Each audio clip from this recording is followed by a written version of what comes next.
तो दोस्तों एक्सटेंशन 3 जो कि हमें अपकमिंग देखने को मिलने वाली है, प्रोडक्शन में चल रही है और फाइनली बहुत जल्द हमें देखने को मिल जाएगी।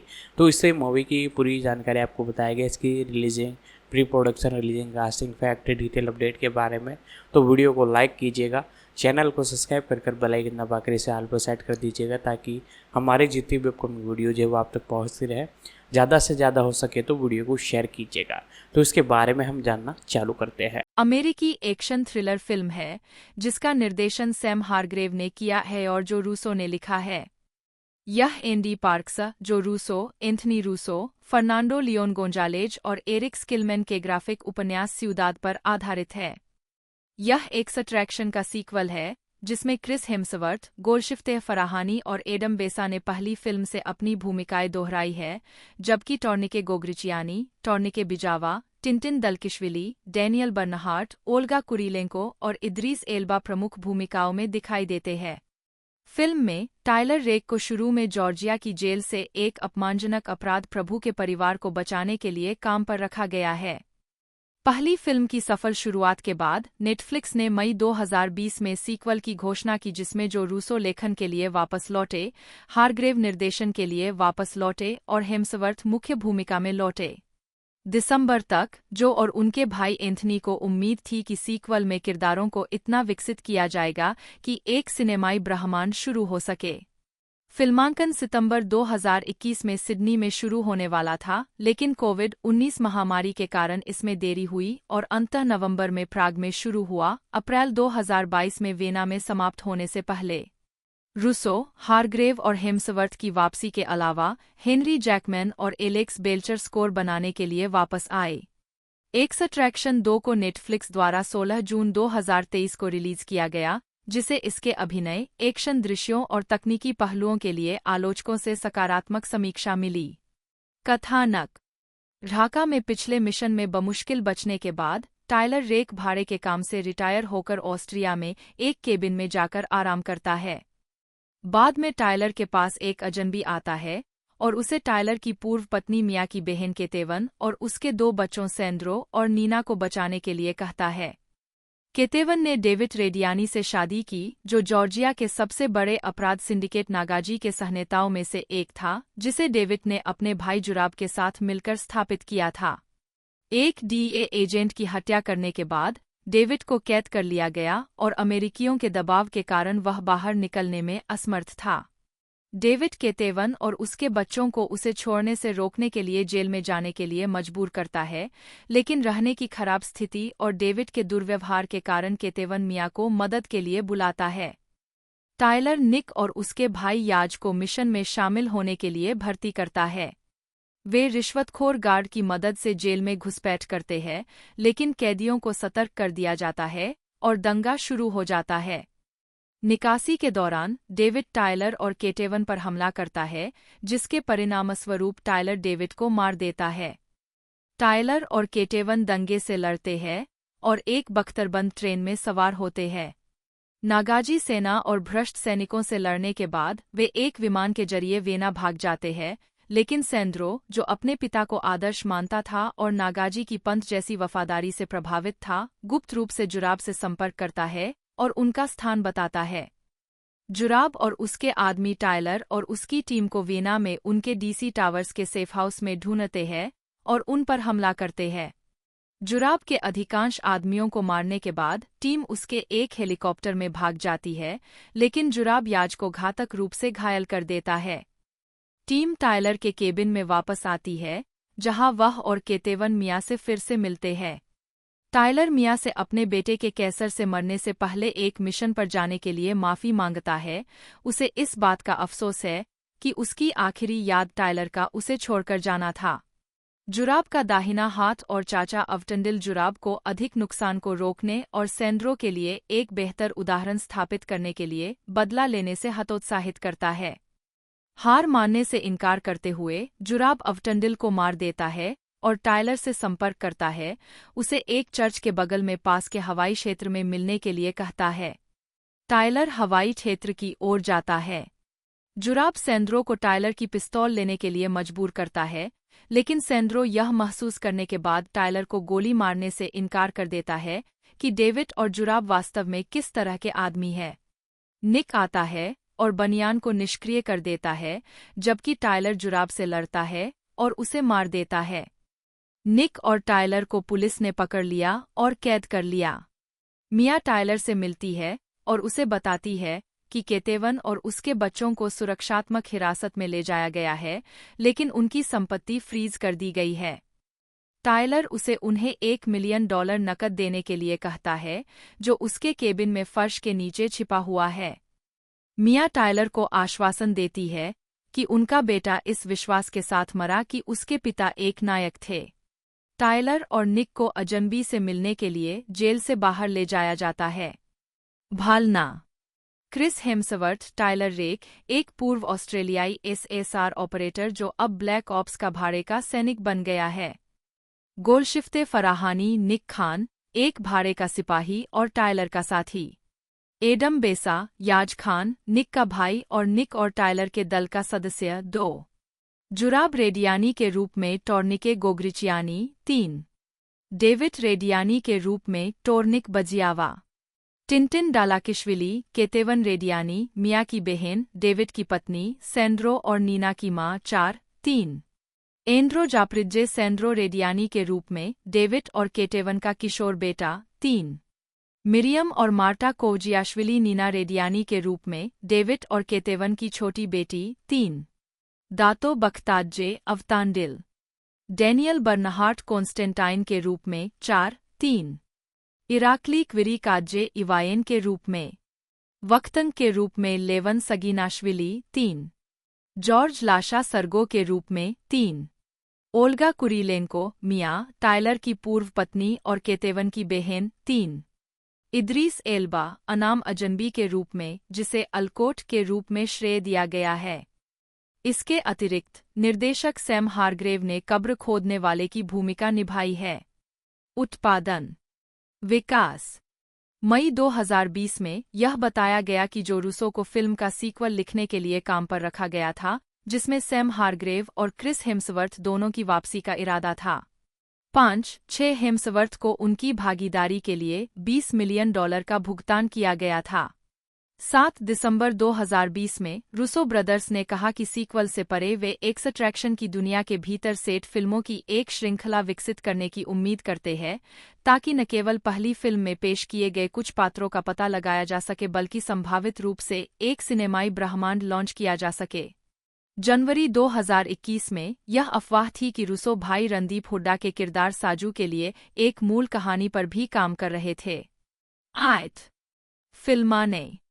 सीक्वल के लिए फिल्मांकन सितंबर 2021 में Sydney, New South Wales, Australia में शुरू होने वाला था, लेकिन कोविड-19 महामारी से संबंधित उपायों ने उत्पादन को प्राग में स्थानांतरित कर दिया। 29 नवंबर 2021 को हारग्रेव ने घोषणा की कि प्रमुख फोटोग्राफी प्राग, चेक गणराज्य में शुरू हो गई थी। 10 इससे पहले हेम्सवर्थ ने घोषणा की कि उन्होंने 4 दिसंबर को अपने दृश्यों का फिल्मांकन शुरू किया था। 11 आगे की शूटिंग 28 जनवरी 2022 को ऑस्ट्रिया के वेना में शुरू हुई और 14 फरवरी 2022 तक चली। दृश्यों को डीसी टावर्स के आसपास के डोनौ शहर में फिल्माया गया। 12 फिल्मांकन आधिकारिक तौर पर 6 अप्रैल 2022 को पूरा हुआ। 13-14 फिल्म की दोबारा शूटिंग नवंबर 2022 में प्राग में होगी। 15 मुक्त करना। एक्सट्रैक्शन 2 को नेटफ्लिक्स द्वारा 16 जून 2023 को अंग्रेजी, फ्रेंच, स्पेनिश, हिंदी और तमिल में रिलीज किया गया था। 16 उद्धरण आवश्यक। स्वागत। आलोचनात्मक प्रतिक्रिया। समीक्षा एग्रीगेटर वेबसाइट रॉटन टोमाटोज पर 135 आलोचकों की 79% समीक्षाएं सकारात्मक है, जिनकी औसत रेटिंग 6.7/10 है। वेबसाइट की आम सहमति कहती है, बड़ी, बोल्ड और कुछ मामलों में अपने पूर्ववर्ती से भी बेहतर, एक्सट्रैक्शन 2 एक बेहतरीन एक्शन थ्रिलर है, जिसे सही तरीके से बनाया गया है। 17 मेटाक्रिटिक, जो भारत औसत का उपयोग करता है, ने 29 आलोचकों के आधार पर फिल्म को 100 में से 57 का स्कोर दिया, जो मिश्रित या औसत समीक्षाओं को दर्शाता है। 18 एम्पायर की हेलेन ओहारा ने 5 में से 4 स्टार दिए और फिल्म के पक्ष में लिखा, कुछ विस्तारित एक्शन सीक्वेंस बहुत ज्यादा लगने का खतरा पैदा करते हैं, लेकिन हार्ग्रेव बस इसे वापस खींच लेते हैं और कुछ मजाकिया स्पर्श जोड़ते हैं। एक बार फिर एक रेक को एक घातक हथियार के रूप में इस्तेमाल करते हैं और निश्चित रूप से थॉर को हंसी के लिए जानबूझकर इशारा करते हैं। 19 इंडियन एक्सप्रेस ने लिखा, एक्सट्रैक्शन 2 का अपेक्षाकृत संयमित अंतिम प्रदर्शन थोड़ा एंटी क्लाइमैटिक महसूस करने में मदद नहीं कर सकता है। 20 IGN के आलोचक मैट डोनाटो ने कहा, इसमें से कुछ परेशान करने वाले अस्थिर कैमरे में खो जाता है और कुछ प्रभाव शॉट संदिग्ध है, लेकिन शुक्र है कि महत्वपूर्ण चीजें सही तरीके से की गई है। 21 द हिंदू के गोपीनाथ राजेंद्रन ने कहा, लेकिन एक्सट्रैक्शन 2 में जो कुछ भी कमी है, उसके लिए शानदार एक्शन सेट पीस जो कि फ्रेंचाइज के लिए अद्वितीय है, लगभग उसकी भरपाई कर देते हैं। पहली फिल्म में 12 मिनट का सिंगल शॉट एक्शन सीन पसंद आया।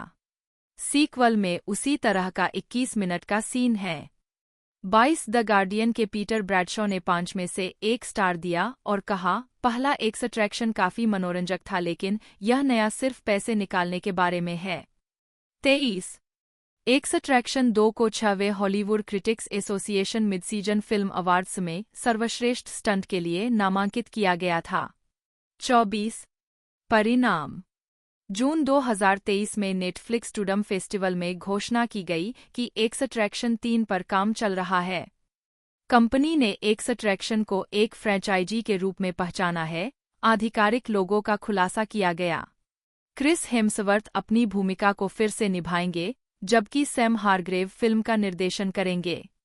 25, 26, 27 संदर्भ एंथनी रूसो जन्म 3 फरवरी 1970 और जोसेफ रूसो जन्म 18 जुलाई 1971, जिन्हें सामूहिक रूप से रूसो ब्रदर्स बटा RUSO बटा रूसो के नाम से जाना जाता है, अमेरिकी फिल्म निर्माता है। वे अपने अधिकांश काम एक साथ निर्देशित करते हैं। उन्हें मार्वल सिनेमैटिक यूनिवर्स MCU में 4 फिल्मों के निर्देशन के लिए जाना जाता है, Captain America the Winter Soldier 2014, captain America civil war 2016, Avengers Infinity War 2018 और एवेंजर्स एंडगेम 2019। एंडगेम ने दुनिया भर में $2.798 बिलियन से अधिक की कमाई की, जो कुछ समय के लिए अब तक की सबसे अधिक कमाई करने वाली फिल्म बन गई। भाइयों ने कॉमेडी सीरीज अरेस्टेड डेवलपमेंट 2003 से 2005, कम्युनिटी 2009 से 2014 और हैप्पी एंडिंग्स 2011 से 2012 में निर्देशक और निर्माता के रूप में भी काम किया है। उन्होंने अरेस्टेड डेवलपमेंट के लिए प्राइम टाइम एमी अवार्ड जीता। प्रारंभिक जीवन एंथनी रूसो जन्म 3 फरवरी 1970, 1-2 और जोसेफ रूसो जन्म 18 जुलाई 1971, 2-3 का जन्म और पालनपोषण क्लीवलैंड, ओहियो में हुआ। वे पेट्रिसिया गैलुपोली और वकील और जज बेसिल रूसो के बेटे हैं। 4 उनके माता पिता दोनों इतालवी मूल के हैं। 5 उनके पैतृक और मातृ परिवार क्रमशः सिसिली और अब्रूजो से आकर ओहियो में बस गए। 4 उन्होंने बेनेडिक्टिन हाई स्कूल में पढ़ाई की। 6 जो ने आयोवा विश्वविद्यालय से स्नातक की उपाधि प्राप्त की और अंग्रेजी और लेखन में प्रमुखता हासिल की, जबकि एंथनी ने पेंसिल्वेनिया विश्वविद्यालय से स्नातक की उपाधि प्राप्त की और अंग्रेजी में जाने से पहले व्यवसाय में प्रमुखता हासिल की। 7-8-9 आजीविका रूसो बंधु केस वेस्टर्न रिजर्व यूनिवर्सिटी, जहां एंथनी ने कानून की पढ़ाई की और जो ने यूए में अभिनय की पढ़ाई की, में स्नातक छात्र थे जब उन्होंने अपनी पहली फीचर फिल्म पीसेज का निर्देशन, लेखन और निर्माण शुरू किया। उन्होंने छात्र ऋण और क्रेडिट कार्ड से फिल्म का वित्त पोषण किया। 10 स्लैमडांस फिल्म फेस्टिवल में पीसेज देखने के बाद स्टीवन सोडरबर्ग ने इस जोड़ी से संपर्क किया और अपने निर्माता साथी जॉर्ज क्लूनी के साथ मिलकर उनकी अगली फिल्म का निर्माण करने की पेशकश की। 10 यह project crime comedy Welcome to Collinwood था, जिसमें William H Macy, Sam Rockwell और क्लूनी ने अभिनय किया था। 11 एफएक्स नेटवर्क के कार्यकारी केविन रेली ने लकी सीरीज के लिए पायलट का निर्देशन करने के लिए रूसो को काम पर रखा, क्योंकि उन्हें कॉलिनवुड पर जोड़ी का काम पसंद आया था। रॉन हॉवर्ड पायलट के प्रशंसक थे और फॉक्स के गिरफ्तार विकास के लिए पायलट का निर्देशन करने के लिए भाइयों को काम पर रखने में उनका हाथ था। 10 2017 में भाइयों ने प्रोडक्शन कंपनी अगबो की स्थापना की। 12 रूसो भाइयों ने एवेंजर्स इन्फिनिटी वॉर 2018 का निर्देशन किया, जो बॉक्स ऑफिस पर $2 बिलियन से अधिक की कमाई करने वाली पहली सुपरहीरो फिल्म बन गई। वे जेम्स कैमरून की फिल्मों अवतार और टाइटैनिक और जे अब्राम्स की film star wars the force awakens के बाद $2 बिलियन की फिल्म बनाने वाले तीसरे निर्देशक हैं। इसका सीक्वल एवेंजर्स एंड गेम 26 अप्रैल 2019 को रिलीज हुआ, जिसने बॉक्स ऑफिस के कई रिकॉर्ड तोड़ दिए और $2 बिलियन से अधिक की कमाई करने वाली दूसरी सुपरहीरो फिल्म बन गई। 13 वे जेम्स कैमरून के साथ $2 बिलियन की फिल्में बनाने वाले एकमात्र निर्देशक बन गए हैं। 14 भाई लॉस एंजल्स और बीजिंग की संयुक्त निर्माण कंपनी एंथम एंड सॉन्ग को वित्त पोषित कर रहे हैं, जो चीनी superhero film the heroes awakening का निर्माण कर रही है। 15-16 रूसो ने डैनियल क्वान और डैनियल स्केनर द्वारा लिखित और निर्देशित film everything everywhere all at once के निर्माता के रूप में भी काम किया। 17 मार्च 2022 में सिनेमाघरों में रिलीज होने वाली यह फिल्म बॉक्स ऑफिस पर 24 की दुनिया भर में सबसे ज्यादा कमाई करने वाली फिल्म है। 18 जुलाई 2024 में सैन डिएगो कॉमिक कॉन में मार्वल स्टूडियोज ने घोषणा की कि रूसो बंधु एवेंजर्स डूमसरे 2026 और एवेंजर्स सीक्रेट वॉर्स 2027 का निर्देशन और निर्माण करने के लिए वापस आएंगे। फिल्मोग्राफी पतली परत वर्ष शीर्षक निदेशक लेखक प्रोड्यूसर्स एडम बेसा जन्म 1992 एक फ्रांसीसी ट्यूनीशियाई अभिनेता है। 2-3 उन्हें फ्रेंच और हॉलीवुड प्रस्तुतियों में उनकी भूमिकाओं के लिए जाना जाता है, जैसे द ब्लेस्ड 2017 में रेडा, मोसुल 2019 में कावा, एक्सट्रैक्शन 2020 में सैनिक याज खान और इसका 2023 सीक्वल और अमेजन प्राइम वीडियो सीरीज हन्ना में अब्बास नाजिरी।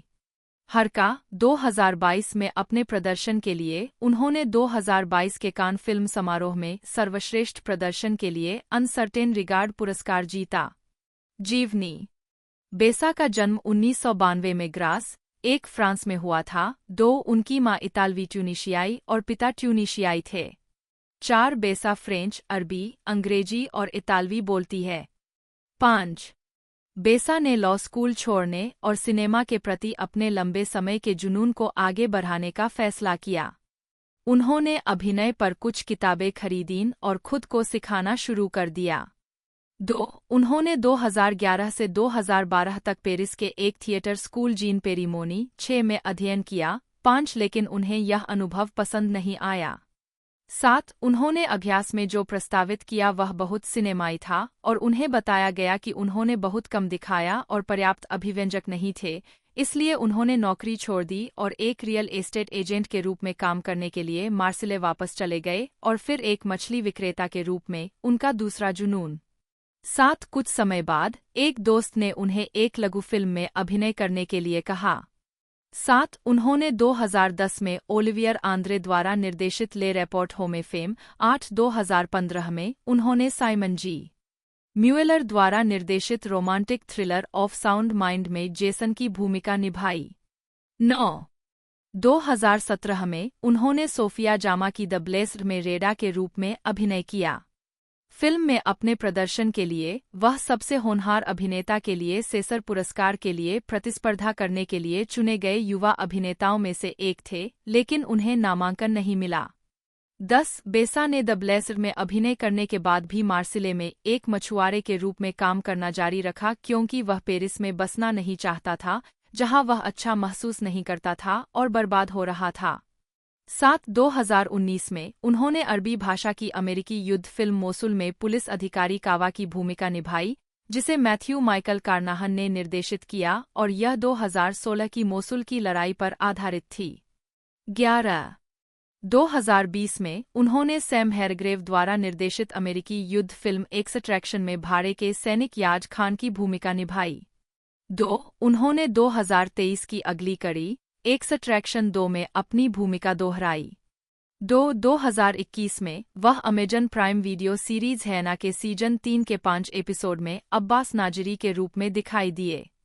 5 2022 में उन्होंने 3 फिल्मों में अभिनय किया। मैथ्यू रोजे द्वारा निर्देशित अजुरो, 5 थियरी बिनिस्टी द्वारा निर्देशित ले प्रिक्स डू पैसेज, 12 और लोटफी नाथन द्वारा निर्देशित ड्रामा हरका, जिसके लिए उन्होंने अली हमदी के रूप में अपने प्रदर्शन के लिए 2022 के कान फिल्म फेस्टिवल में सर्वश्रेष्ठ प्रदर्शन के लिए अनसर्टेन रिगार्ड अवार्ड जीता, 13 और उन्हें 2022 के रहस्योद्घाटन में से एक के रूप में नामित किया गया और सबसे होनहार अभिनेता के लिए सीजर पुरस्कार के लिए प्रतिस्पर्धा करने के लिए पूर्वचिन्हित किया गया।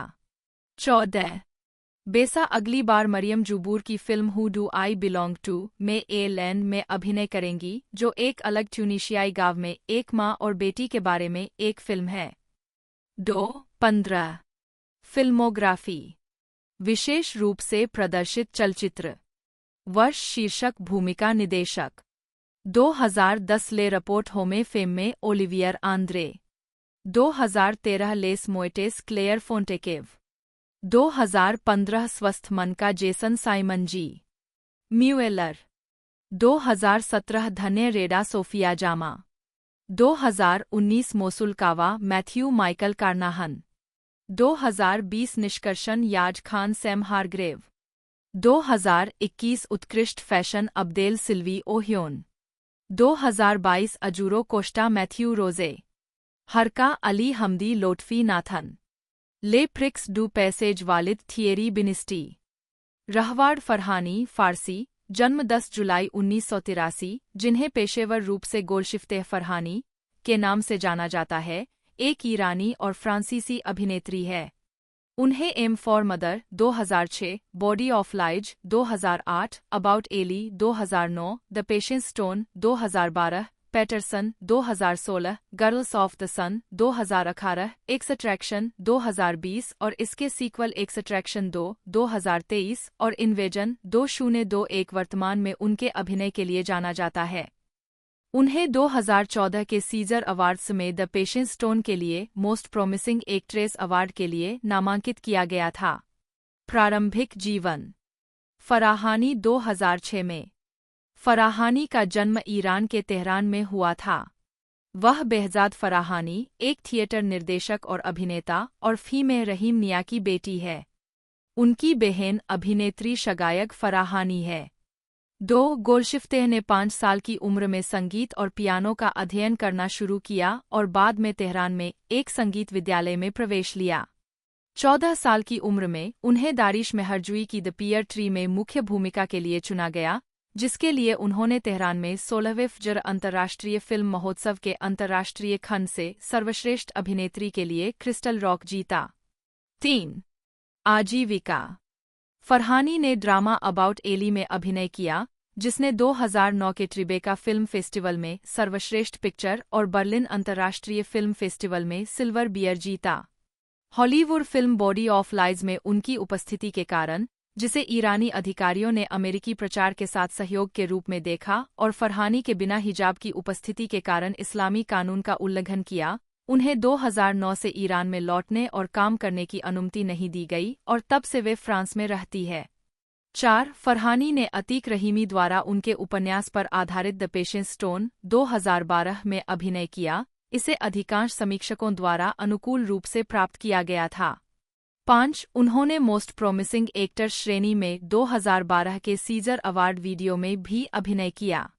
2016 में फराहानी ने पेरिस में स्टेज पर अन्ना करेनिना की भूमिका निभाई और प्रशंसात्मक समीक्षा प्राप्त की। उन्होंने निर्देशक जिम जारमुश की अमेरिकी फीचर फिल्म पैटरसन में लॉरा की मुख्य भूमिका भी निभाई, जिसमें अभिनेता एडम ड्राइवर उनके साथ थे।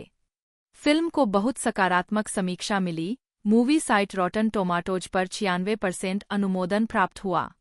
2017 में वह fantasy film Pirates of the Caribbean Dead Men Tell No Tales में समुद्री चुड़ैल शांसा के रूप में दिखाई दी। 6 2020 में वह एक्शन फिल्म एक्सट्रैक्शन में निक खान के रूप में थी।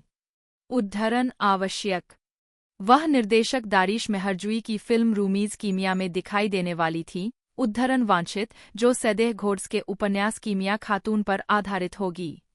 गैर फिल्मी काम फराहानी पर्यावरणीय कारणों से जुड़े हैं और ईरान में तपेदिक के उन्मूलन के समर्थक है। उद्धरण वांछित ईरान में वह कूच नेशन नोमहस की सदस्य थीं, एक बैंड जिसने द्वितीय तेहरान एवेन्यू भूमिगत रॉक प्रतियोगिता जीती थी।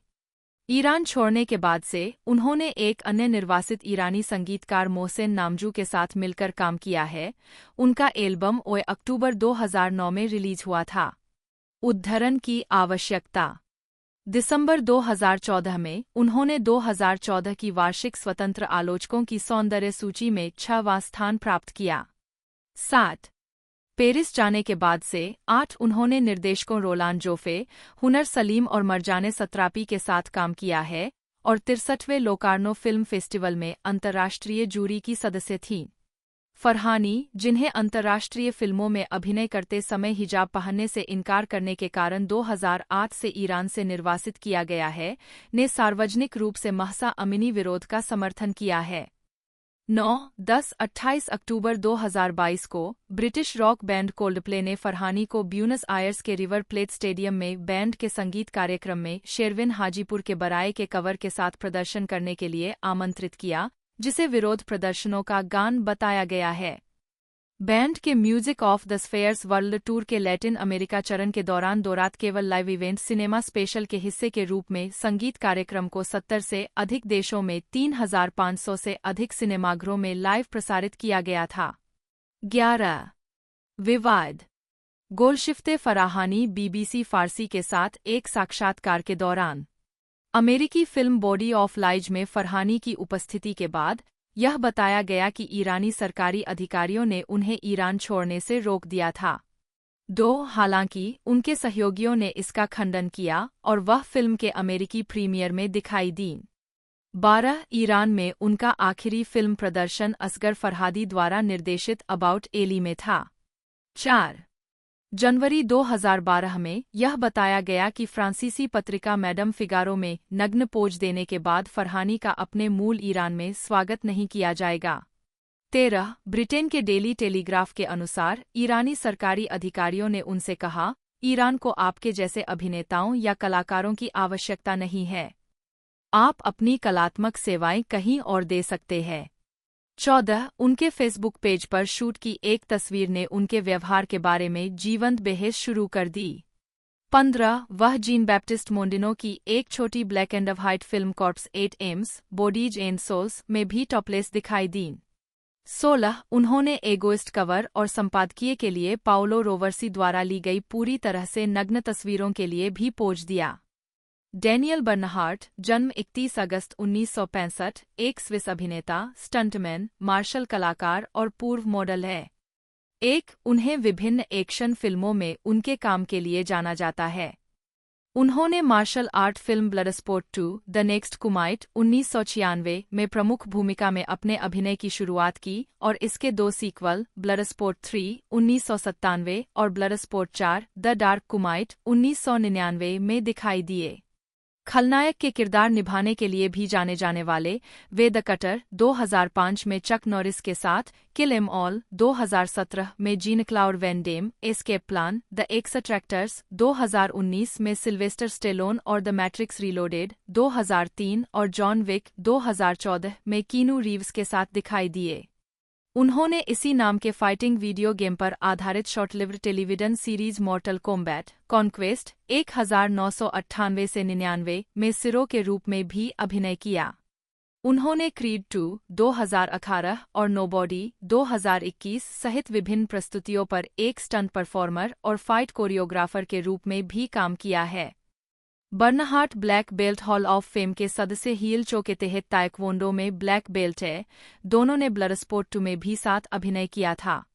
उन्होंने दक्षिण कोरियाई मास्टर मास ओयामा के तहत क्योकुशिन कराटे का भी अध्ययन किया। 1 प्रारंभिक जीवन।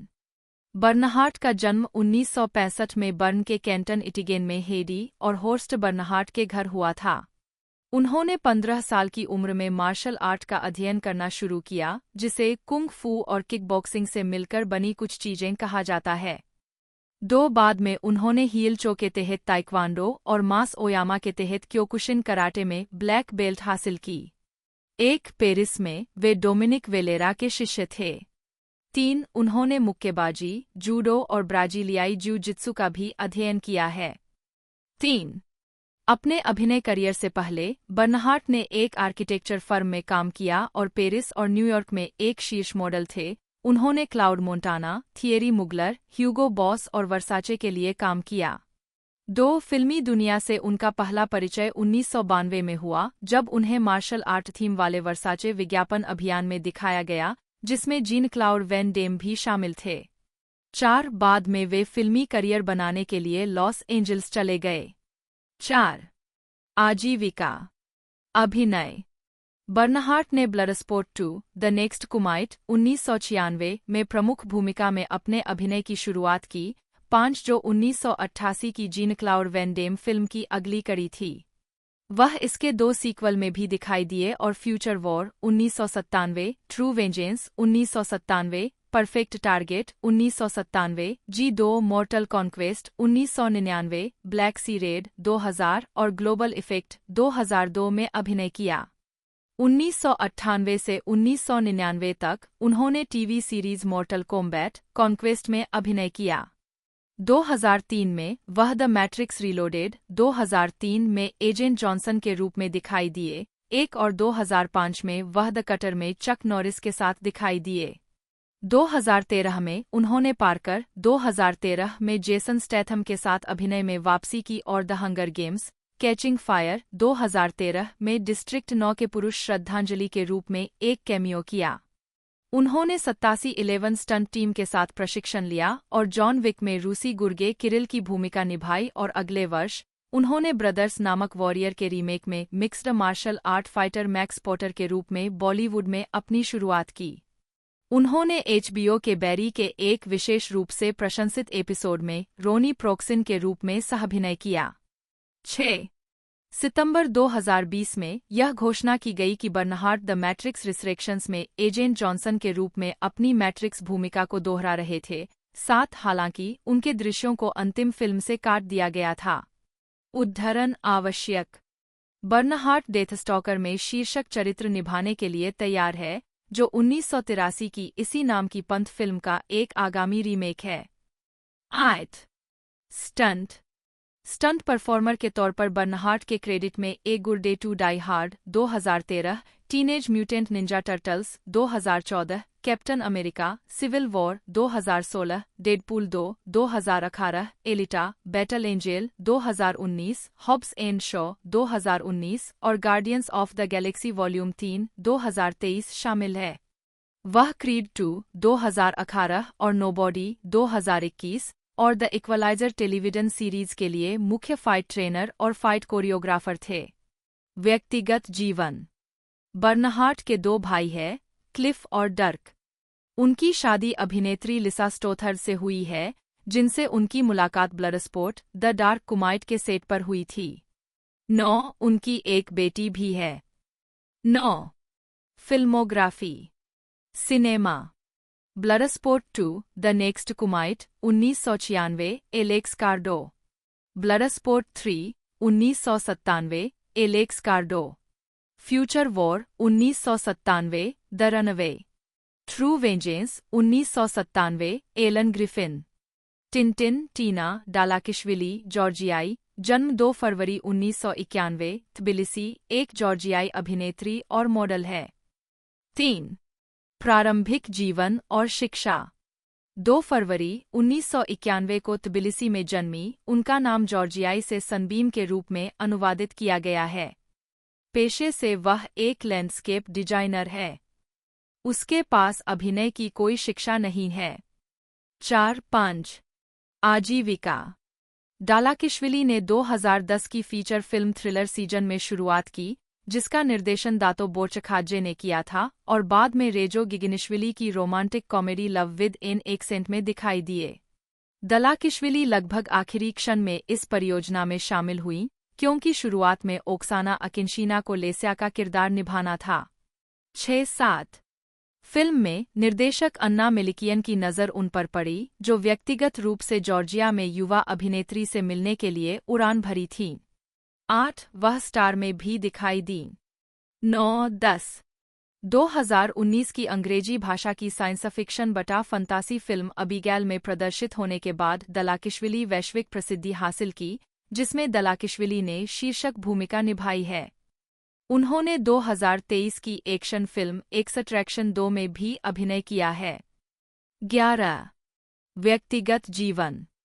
2019 से टिंटिन अपनी पार्टनर निकुशा अंताजे के साथ रहती है। 12. संदर्भ। ओल्गा कोस्त्यंतिनिवना कुरीलेंको, यूक्रेनी, IPA, LKOSTNTNIUNKRLNKO, जन्म 14 नवंबर 1979, एक अभिनेत्री है जो James bond film quantum of solace 2008 में केमिली मोंटेस की भूमिका निभाकर प्रसिद्धि में आईं। यूक्रेन में जन्मी और पलीब्री कुरीलेंको मॉडलिंग करियर बनाने के लिए 16 साल की उम्र में फ्रांस चली गईं।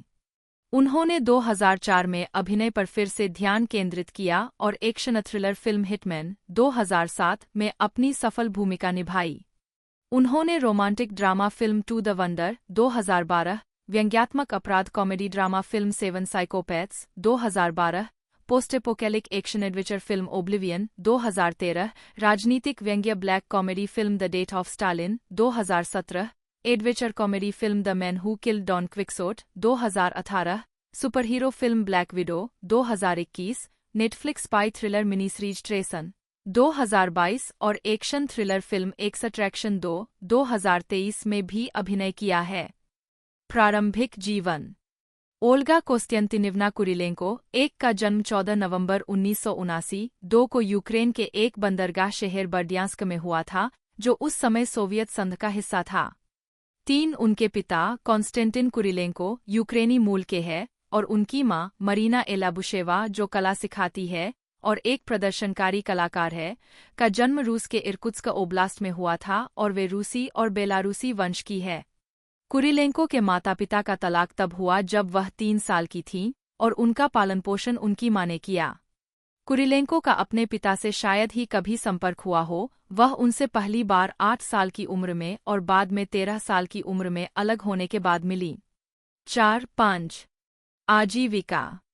2012 टोरंटो अंतर्राष्ट्रीय फिल्म महोत्सव में 7 साइकोपैथ्स के प्रीमियर पर कुरीलेंको 15 साल की उम्र में मॉस्को चली गईं। 16 साल की उम्र में वह पेरिस चली गईं। 1996 में कुरीलेंको ने पेरिस स्थित मेडिसन मॉडलिंग एजेंसी के साथ एक अनुबंध पर हस्ताक्षर किए, जहां उनकी मुलाकात उनकी पब्लिसिस्ट वैलेरी रोसेन से हुई। 7 अगले वर्ष 18 वर्ष की आयु तक वह वोग और एले पत्रिकाओं के कवर पर दिखाई दीं। 8 पेरिस में एक मॉडल के रूप में काम करते हुए कुरीलेंको ने यूक्रेन में अपनी मां का समर्थन किया। 9 वह मैडम फिगारो और मैरी क्लेयर पत्रिकाओं के कवर पर भी दिखाई दीं।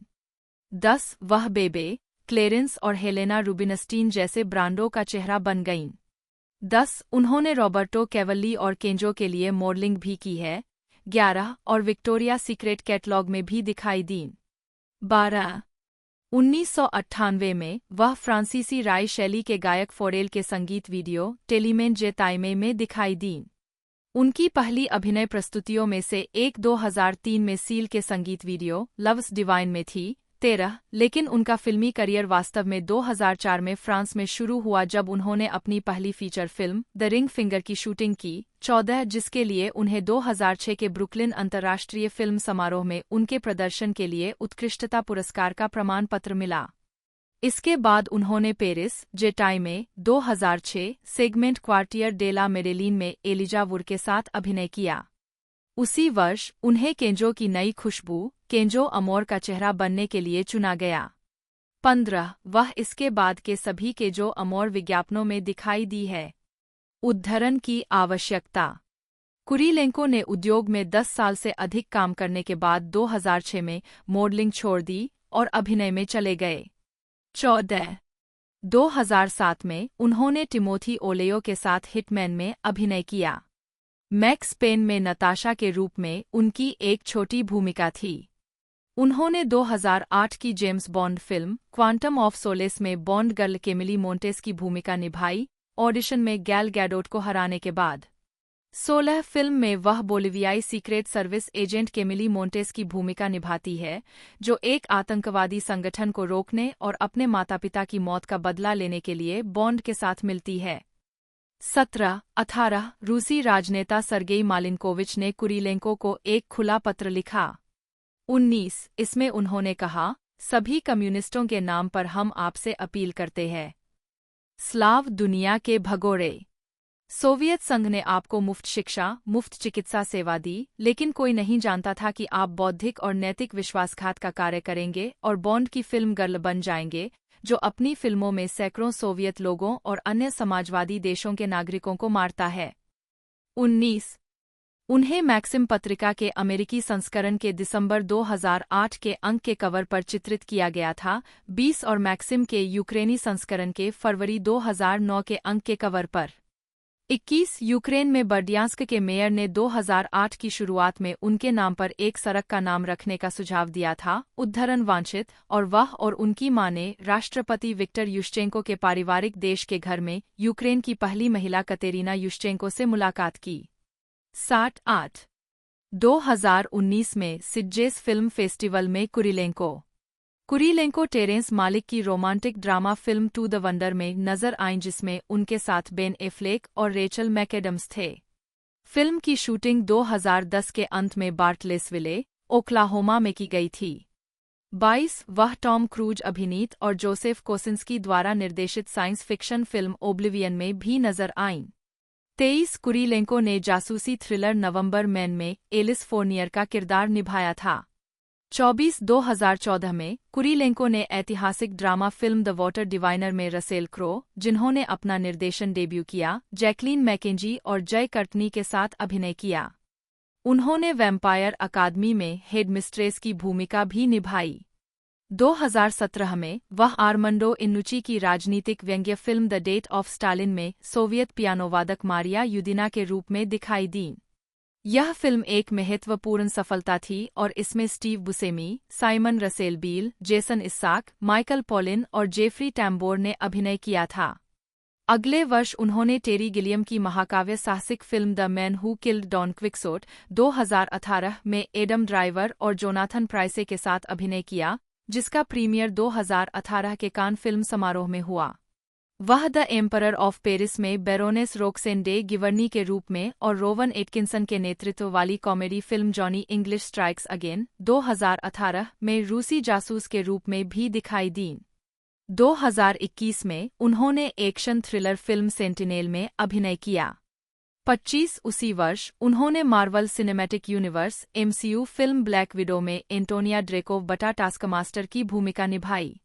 26-27 अक्टूबर में उन्हें डॉन जॉनसन के साथ comedy heist film high heat में कास्ट किया गया।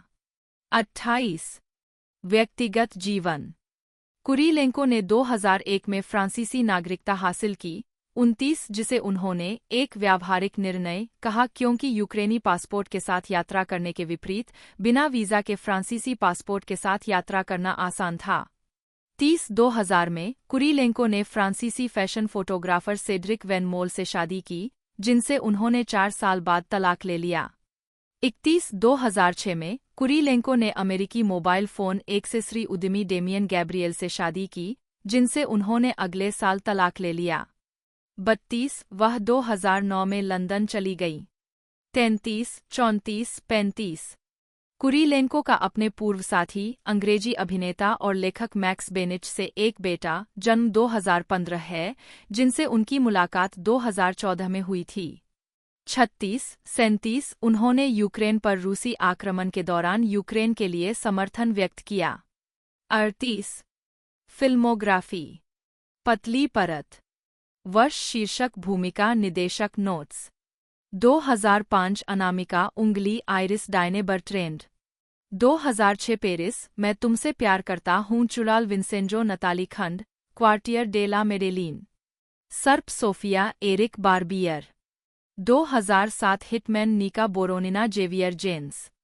2008 मैं यही कहूँगा रूसी वेश्या Bozena Horakova. Max Payne Natasha Sax John Moore. Quantum of Solace Camille Montes Marc Forster. उस समय एजेंट के प्रोत्साहन के साथ और जैसा कि रॉबी ने ग्राहम नॉर्टन शो में याद किया, 18 उसने फ्रेमंटल मीडिया को दैनिक आधार पर कॉल किया। एक दिन मैं गलती से नेबर्स के कास्टिंग डायरेक्टर के पास पहुंच गई और उसने कहा, मैं शहर में कुछ काम कर रही हूं। कास्टिंग डायरेक्टर ने पूछा कि वह कितनी उम्र की है और उसने जवाब दिया 17। उसे बताया गया, हम बिल्कुल उसी की तलाश में हैं, आओ और ऑडिशन दो। 18 टेलीविजन सोप ओपेरा नेबर्स के लिए। जून 2008 में उन्होंने डोना फ्रीडमैन की भूमिका निभानी शुरू की, एक भूमिका जो एक अतिथि चरित्र के लिए थी, लेकिन रॉबी को उनकी शुरुआत के बाद नियमित कलाकारों में पदोन्नत किया गया। 19 सोप पर अपने 3 साल के कार्यकाल में उन्हें 2 लोगी पुरस्कार नामांकन मिले। 20 अमेरिका पहुंचने के कुछ समय बाद ही रॉबी को period drama series Pan Am 2011 में लॉरा कैमरून की भूमिका मिली, जो एक नई प्रशिक्षित फ्लाइट अटेंडेंट थी।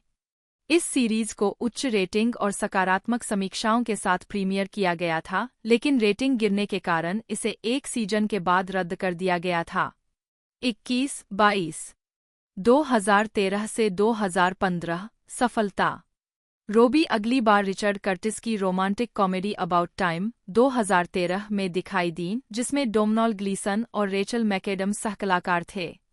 यह समय यात्रा करने की क्षमता वाले एक युवक की कहानी बताता है, जो अपने भविष्य को बेहतर बनाने की उम्मीद में अपने अतीत को बदलने की कोशिश करता है।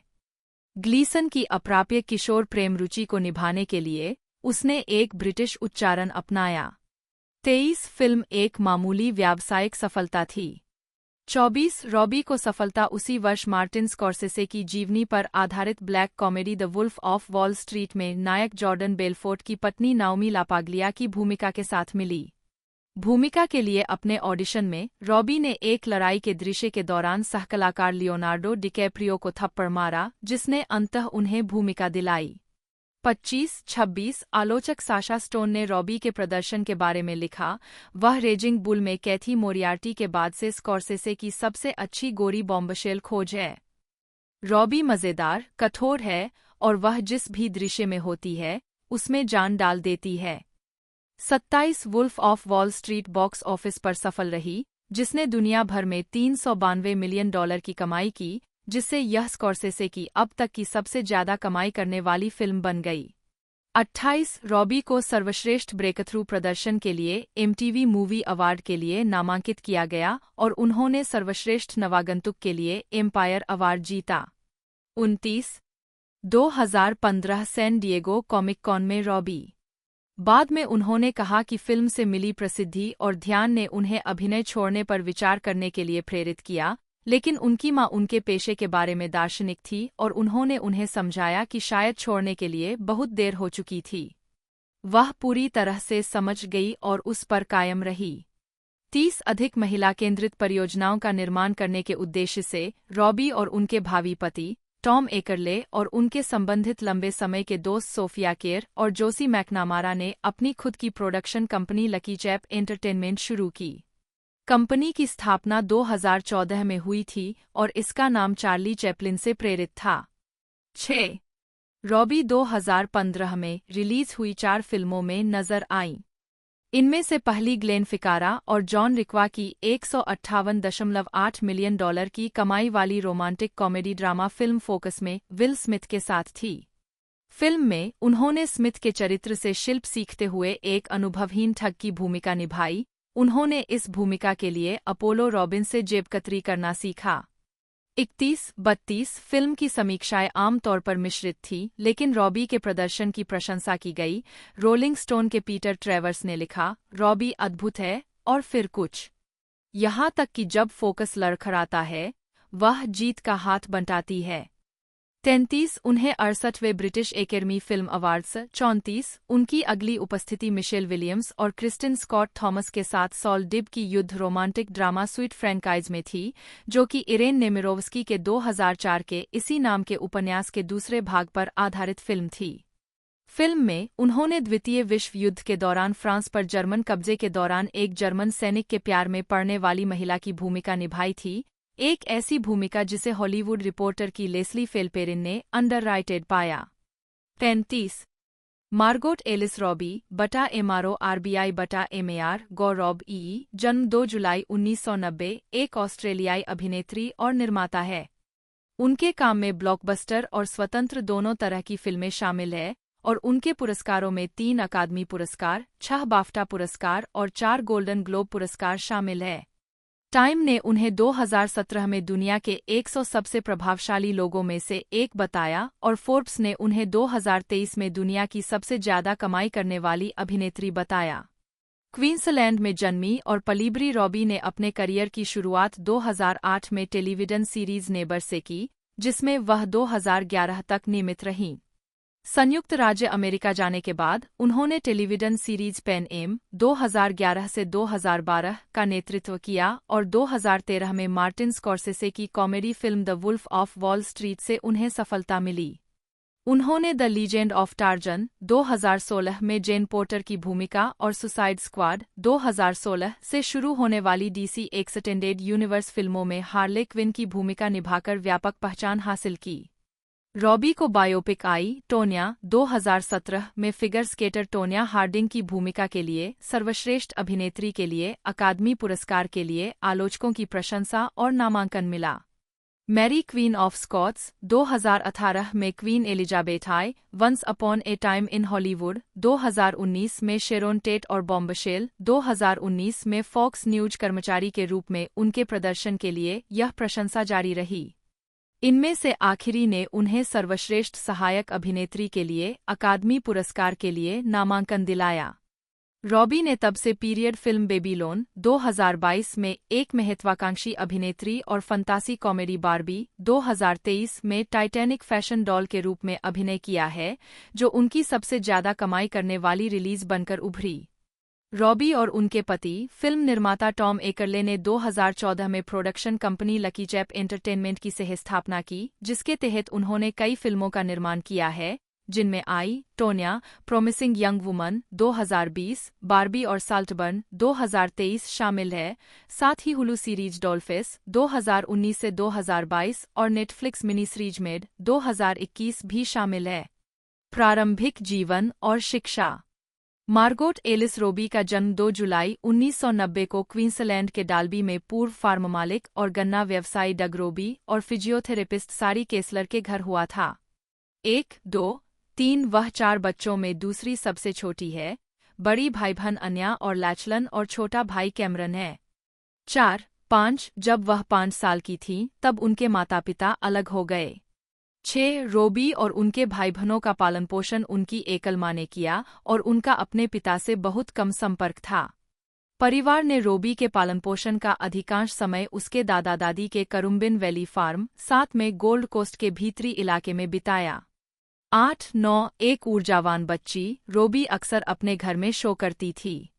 10 उनकी माँ ने उन्हें एक सर्कस स्कूल में दाखिला दिलाया, जहां उन्होंने ट्रेपेज में उत्कृष्ट प्रदर्शन किया, जिसमें उन्हें 8 साल की उम्र में प्रमाण पत्र मिला। 11 हाई स्कूल में रॉबी ने समरसेट कॉलेज में नाटक का अध्ययन किया। 12 एक किशोरी के रूप में उसने 3 काम किए। उसने एक बार में काम किया, घरों की सफाई की और सबवे में काम किया। 13-14 स्नातक होने के बाद अपने रिज्यूमे में कुछ विज्ञापनों और स्वतंत्र थ्रिलर फिल्मों के साथ रॉबी पेशेवर रूप से अभिनय शुरू करने के लिए मेलबर्न चली गईं। 15 आजीविका 2008 से 2012 प्रारंभिक कार्य और पड़ोसी 2011 के लोगी अवार्ड्स में रॉबी की पहली अभिनय भूमिकाएं तब आईं जब वह हाई स्कूल में थी। उन्होंने 2 कम बजट वाली स्वतंत्र थ्रिलर फिल्मों में अभिनय किया, जिन्हें विजिलेंट और आईसीयू कहा जाता है, दोनों ही सालों बाद रिलीज हुईं। उन्होंने फिल्म सेट पर होने के अनुभव को एक सपने के सच होने के रूप में वर्णित किया। 16 उन्होंने 2008 में ड्रामा सीरीज सिटी होमिसाइड में कैटलिन ब्रेंटफोर्ड के रूप में अतिथि भूमिका में अपना टेलीविजन डेब्यू किया और इसके बाद बच्चों की television series the elephant princess में 2 एपिसोड आर्क के साथ काम किया, जिसमें उन्होंने लियाम हेम्सवर्थ के साथ अभिनय किया। रॉबी की 2019 की पहली release lucky chap entertainment production dreamland थी, जो 1930 के डस्ट बाउल के दौरान सेट की गई एक खराब प्राप्त पीरियड क्राइम थ्रिलर थी। 68 उन्होंने कॉमेडी सीरीज डॉल्फिस का कार्यकारी निर्माण करना शुरू किया, जो 2019 से 2022 तक हुलू पर प्रदर्शित हुई। 69 रॉबी फिल्म निर्माता क्वेंटिन टारनटिनो की अपनी period film once upon a time in Hollywood में दिवंगत अभिनेत्री शेरोन टेट को चित्रित करने के लिए एकमात्र पसंद थी, जिसमें लियोनार्डो डिकैप्रियो और ब्रैड पिट ने अभिनय किया था। 70 टेट ला बियेंका हत्याओं को पृष्ठभूमि के रूप में पेश करते हुए फिल्म एक लुप्त होते चरित्र अभिनेता डिकैप्रियो और उनके स्टंट डबल पिट की कहानी बताती है। 71 जिम्मेदारी का एक बड़ा एहसास महसूस करते हुए रोबी ने टेट के परिवार के सदस्यों और दोस्तों से मिलकर उनकी सभी फिल्में देखकर और टेट के तत्कालीन पति रोमन पोलांस्की की आत्मकथा पढ़कर भूमिका के लिए तैयारी की। 72 once upon a time in Hollywood का प्रीमियर 2019 के कान फिल्म फेस्टिवल में हुआ और इसे आलोचकों की प्रशंसा मिली और यह दुनिया भर में $374.3 मिलियन की कमाई के साथ एक व्यावसायिक सफलता थी। 73 फिल्म में रोबी की संवादों की कमी पर कई लोगों द्वारा विलाप करने के बावजूद 74 द डेली टेलीग्राफ के रोबी कॉलिन ने सिनेमा में रोबी के साथ एक दृश्य पर प्रकाश डाला, जिसे उन्होंने फिल्म का सबसे रमणीय दृश्य पाया। 75 इसके अलावा 2019 में उन्होंने जे रोज के ड्रामा बॉम्बशेल में कई फॉक्स न्यूज कर्मचारियों पर आधारित एक समग्र चरित्र कायला पोस्पिसिल के रूप में अभिनय किया। चार्लीज थेरॉन और निकोल किडमैन की सहकलाकार फिल्म समाचार नेटवर्क में विभिन्न महिला कर्मियों की कहानियों और नेटवर्क के अध्यक्ष रोजर आइल्स द्वारा उनके यौन उत्पीड़न की कहानियों को याद करती है। 76 रॉबी ने अपने चरित्र के उच्चारण को कैथरीन हैरिस पर आधारित किया। 77 फिल्म को सकारात्मक समीक्षा मिली। 78 लॉस एंजल्स टाइम्स के केनेथ तुरान ने लिखा, रॉबी अपने सर्वश्रेष्ठ रूप में है। उसकी कहानी का आर्क इतना कुचलने वाला है कि यह सबसे लंबे समय तक आपके साथ रहता है। 79 once upon a time in Hollywood सभी सर्वश्रेष्ठ सहायक अभिनेत्री श्रेणी में। 80 रॉबी ने कैथी यान की बर्ड्स ऑफ प्री 2020 में हार्ले क्विन की भूमिका को दोहराकर नए दशक की शुरुआत की। महिला कलाकारों की टुकड़ी वाली एक्शन फिल्म बनाने के लिए दृढ़ संकल्पित, उन्होंने 2015 में वार्नर ब्रदर्स को फिल्म का विचार दिया। रॉबी ने अगले 3 साल अपनी प्रोडक्शन कंपनी के तहत इस परियोजना को विकसित करने में बिताए, एक महिला निर्देशक और पटकथा लेखक को काम पर रखने के लिए एक ठोस प्रयास किया। 81 रॉबी के प्रदर्शन के साथ बर्ड्स ऑफ प्री को आमतौर पर सकारात्मक समीक्षा मिली। 82, 83, 84 एम्पायर के इयान फ्रीर ने लिखा कि एमवीपी रॉबी है, जो हार्ले को आकर्षक विचित्रता और विश्वसनीय खतरा देती है, बिना संवाद के हार्ले के आंतरिक जीवन की ओर इशारा करती है। 85 उन्हें 46वें पीपुल्स चॉइस अवार्ड्स में 2 नामांकन मिले। 86 रॉबी ने लेखक निर्देशक एमराल फेनेल की comedy thriller promising young woman 2020 में एक निर्माता के रूप में काम किया, जिसमें कैरी मुलिगन ने एक ऐसी महिला की भूमिका निभाई जो अपनी सबसे अच्छी दोस्त के बलात्कार और मौत का बदला लेना चाहती है। फिल्म को प्रशंसा मिली। 87, 88 ने सर्वश्रेष्ठ फिल्म के लिए अकादमी पुरस्कार के लिए नामांकन अर्जित किया। 89 2021 में रॉबी ने पीटर रैबिट 2 द रनवे में फ्लॉप्सी रैबिट के रूप में अपनी आवाज की भूमिका को दोहराया, जिसे मिश्रित समीक्षा मिली और दुनिया भर में $153.8 मिलियन की कमाई हुई। 90 91 उन्होंने जेम्स गन द्वारा लिखित और निर्देशित standalone sequel the suicide squad में क्विन के रूप में अपना तीसरा प्रदर्शन भी किया। 92 उन्होंने नेटफ्लिक्स मिनी सीरीज मेड के लिए एक कार्यकारी निर्माता के रूप में भी काम किया। 93 2023 में सिडनी में बार्बी के प्रीमियर पर रॉबी। 2022 में रॉबी ने पड़ोसियों के अंतिम एपिसोड के लिए डोना फ्रीडमैन के रूप में अपनी भूमिका दोहराई। 94 उन्होंने डेविड ओ रसेल की पीरियड कॉमेडी एम्स्टर्डम में एक कलाकारों की टुकड़ी के साथ अभिनय किया, जो 1933 के बिजनेस प्लॉट पर आधारित थी। 95 फिल्म एक महत्वपूर्ण और व्यावसायिक विफलता के रूप में उभरी। 96 97 वर्ष की उनकी दूसरी फिल्म रिलीज में उन्होंने डेमियन चेजेल की कॉमेडी ड्रामा बेबीलोन में मूक फिल्म स्टार क्लारा बो से प्रेरित अभिनेत्री नेली लॉरोय की भूमिका निभाई। तैयारी में उन्होंने बो के कार्यों का अध्ययन किया और अपने दर्दनाक बचपन पर शोध किया। 30 उन्होंने लॉरोय को मेरे द्वारा अब तक निभाए गए सबसे शारीरिक और भावनात्मक रूप से थका देने वाले चरित्र के रूप में वर्णित किया। 30-98-99 बीबीसी कल्चर के केरिन जेम्स ने कहा, रॉबी का बोल्ड, करिश्माई प्रदर्शन नेली को एक साहसी, अंतहीन सर्पिल, सहानुभूतिपूर्ण व्यक्ति बनाता है। 100 उन्हें सर्वश्रेष्ठ अभिनेत्री के लिए एक और गोल्डन ग्लोब नामांकन मिला। 101 हालांकि उस वर्ष उनकी दो प्रमुख रिलीज के खराब प्रदर्शन के कारण कुछ टिप्पणीकारों ने उन्हें उस समय बॉक्स ऑफिस छर के रूप में ब्रांड किया। 102 इसके बाद उन्होंने क्रेग जोबेल की पोस्टेपोकैलिक ड्रामा जेड फॉर जाचरिया में क्रिस पाइन और चिवेटेल इजियोफोर के साथ अपनी पहली प्रमुख भूमिका निभाई।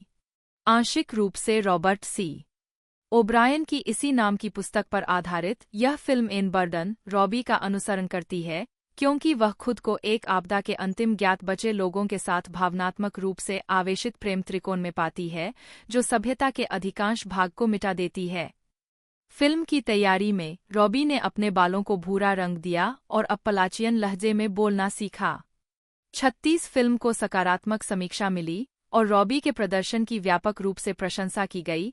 हिटफिक्स के ड्रू मैक्वेनी ने जोर देकर कहा कि रॉबी का काम उन्हें आज की उम्र की सबसे बेहतरीन अभिनेत्रियों में से एक के रूप में स्थापित करता है।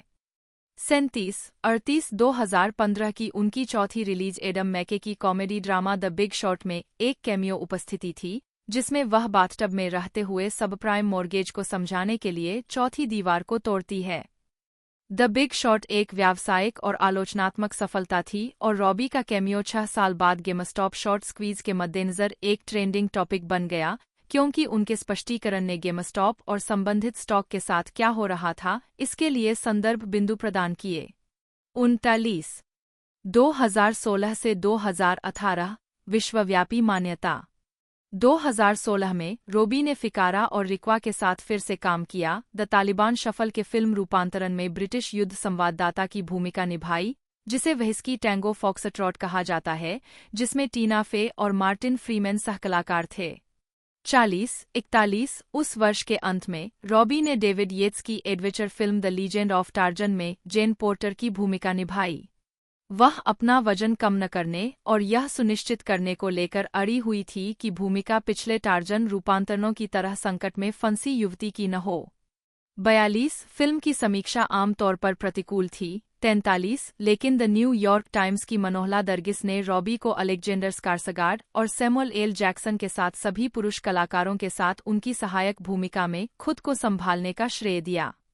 44 रॉबी डीसी कॉमिक्स की खलनायिका हार्ले क्विन को लाइव एक्शन में चित्रित करने वाली पहली व्यक्ति बनी, जब उन्होंने डेविड आयर की 2016 की सुपरहीरो फिल्म सुसाइड स्क्वाड पर विल स्मिथ, जेरेड लेटो और वियोला डेविस जैसे कलाकारों की टुकड़ी के साथ हस्ताक्षर किए। उन्होंने कॉमिक्स कभी नहीं पढ़ने की बात स्वीकार की, लेकिन चरित्र को न्याय देने और प्रशंसकों को संतुष्ट करने की एक बड़ी जिम्मेदारी महसूस की।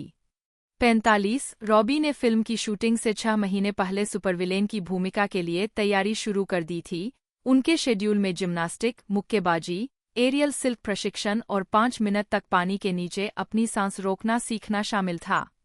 उन्होंने फिल्म में अपने अधिकांश स्टंट खुद किए।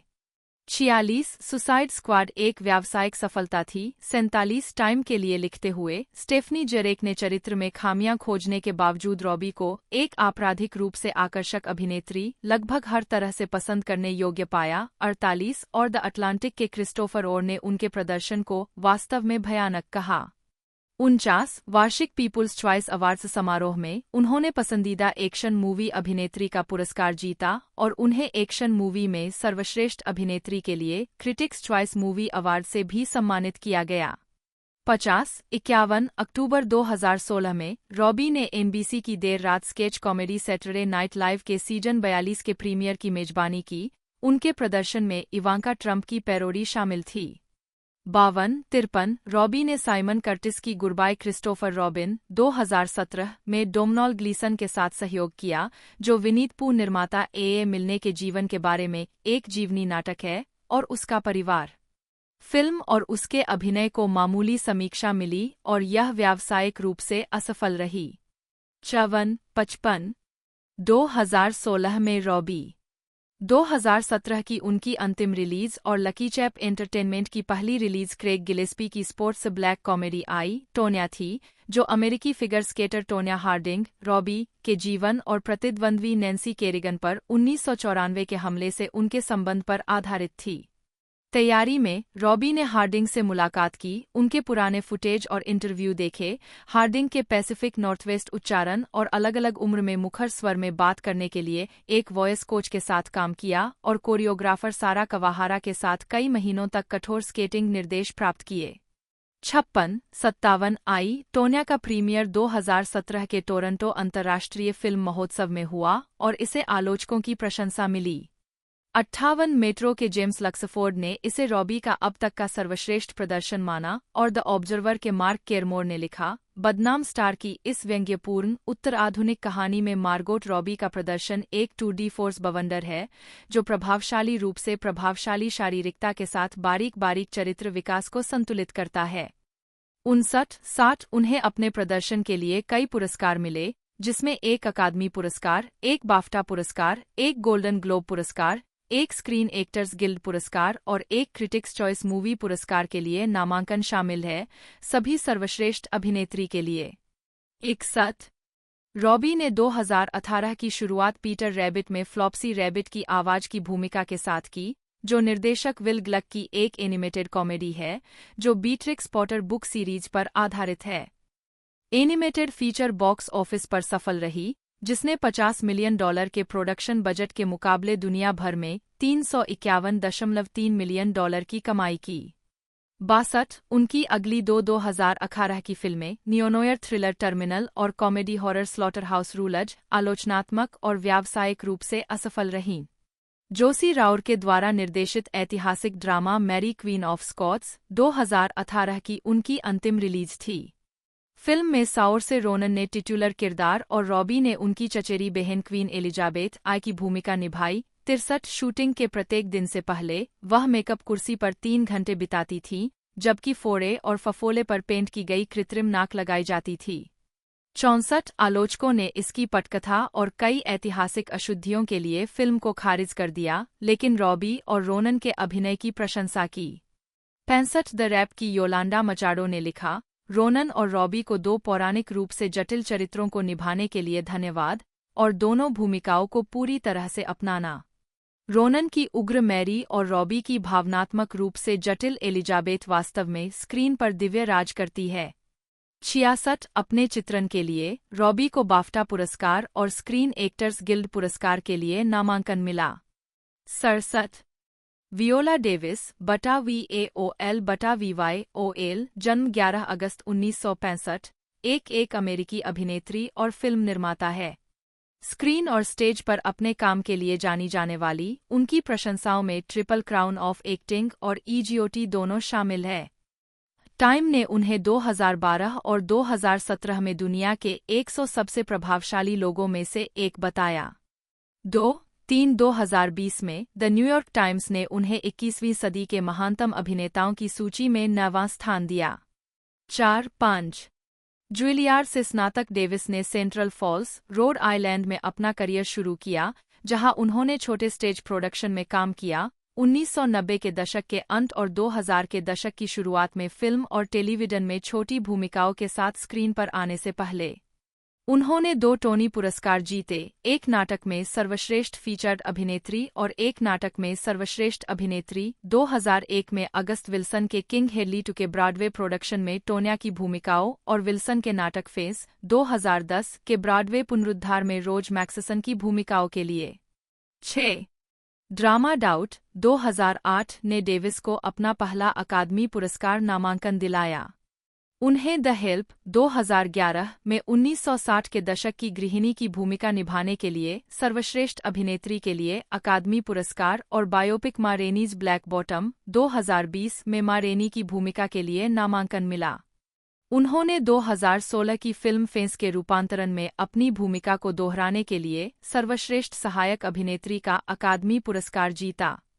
एबीसी की कानूनी thriller drama series how to get away with murder 2014 से 2020 में वकील एनालिस कीटिंग की उनकी भूमिका ने उन्हें ड्रामा सीरीज में उत्कृष्ट लीड अभिनेत्री के लिए प्राइम टाइम एमी अवार्ड दिलाया, जिससे वह ऐसा करने वाली पहली अश्वेत अभिनेत्री बन गईं। बी. डेविस को बड़े बजट की ब्लॉकबस्टर फिल्मों में दिखाई देने के लिए भी जाना जाता है। डेविस और उनके पति प्रोडक्शन कंपनी जुवी प्रोडक्शंस के संस्थापक हैं और उन्हें मानवाधिकारों और रंग की महिलाओं के लिए उनकी वकालत और समर्थन के लिए भी व्यापक रूप से पहचाना जाता है। वह 2019 में लोरियल पेरिस की राजदूत बनी। उनके 2022 के संस्मरण फाइंडिंग मी के ऑडियोबुक वर्णन ने उन्हें सर्वश्रेष्ठ ऑडियोबुक, नरेशन और स्टोरी टेलिंग रिकॉर्डिंग के लिए ग्रैमी अवार्ड दिलाया। प्रारंभिक जीवन और शिक्षा। डेविस का जन्म 11 अगस्त 1965 को सेंट मैथ्यूज, साउथ कैरोलिना में हुआ था। 7 उनके माता-पिता में एलिस डेविस, नी लोगन और डैन डेविस थे। 8, 9, 10 उनका जन्म सिंगलटन प्लांटेशन में उनकी दादी के खेत में हुआ था। 11 उनके पिता एक घोड़ा प्रशिक्षक थे और उनकी माँ एक नौकरानी, फैक्ट्री कर्मचारी और गृहिणी थीं।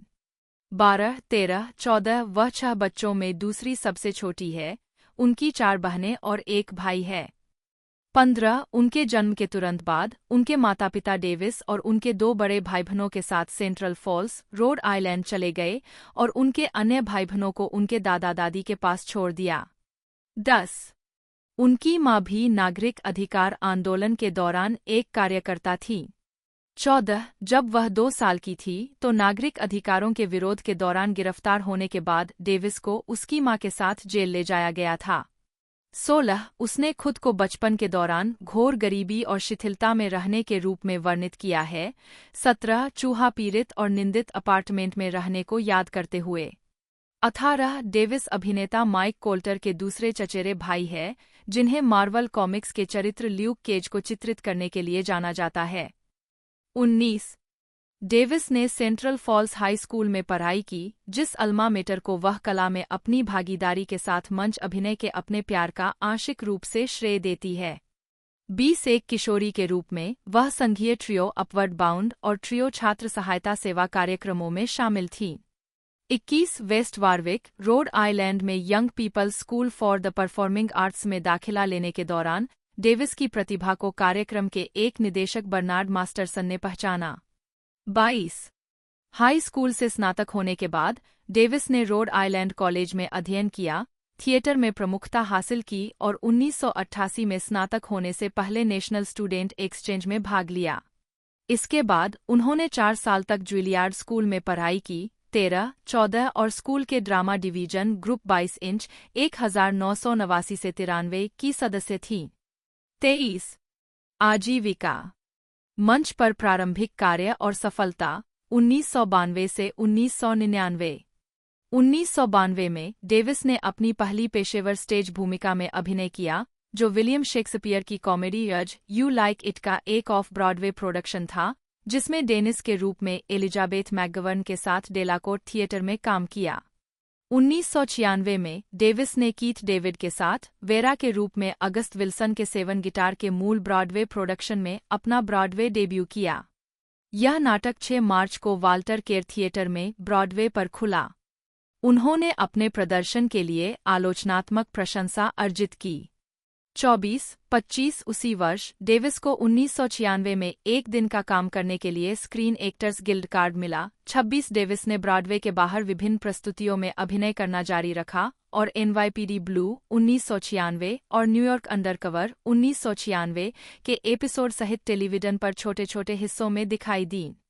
वह HBO टेलीविजन सैन्य comedy film the pentagon Wars 1996 में भी दिखाई दी, जिसमें केल्सी ग्रामर और कैरी एल्वेस ने अभिनय किया था। 1998 में उन्होंने स्टीवन सोडरबर्ग की अपराध comedy film out of site 1999 में एक छोटी भूमिका निभाई। फिल्मी सफलता और आगे मंचीय सफलता 2000 से 2010।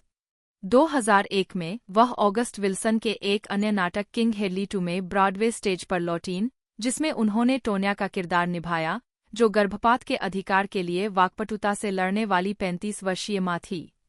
उनके प्रदर्शन ने आलोचनात्मक ध्यान आकर्षित किया और उन्हें नाटक में सर्वश्रेष्ठ फीचर्ड अभिनेत्री के लिए अपना पहला टोनी पुरस्कार और ड्रामा डेस्क पुरस्कार मिला। 27 उन्होंने लिन नोटेज द्वारा इंटीमेट अपैरल के 2004 के ऑफ ब्रॉडवे प्रोडक्शन में अपने काम के लिए एक और ड्रामा डेस्क पुरस्कार जीता। दोस्तों इससे पहले इसके 2 पार्ट आ चुके हैं, नेटफ्लिक्स पर वो अवेलेबल है। दूसरा पार्ट भी नेटफ्लिक्स पर रिलीज़ हुआ था, जो कि तकरीबन 16 जून 2023 को था, और 2025 तक ये हमें एंड तक हमें इसका तीसरा पार्ट देखने को मिल सकता है, वरना 26 तक हमें ये देखने को मिलेगा। बाकी मैंने पूरी जानकारी आपको बता दी है। वीडियो अच्छी लगी हो तो लाइक ज़रूर से कीजिएगा, चैनल को सब्सक्राइब कर बेल आइकन दबाकर इसे हाथ पर सेट कर लीजिएगा।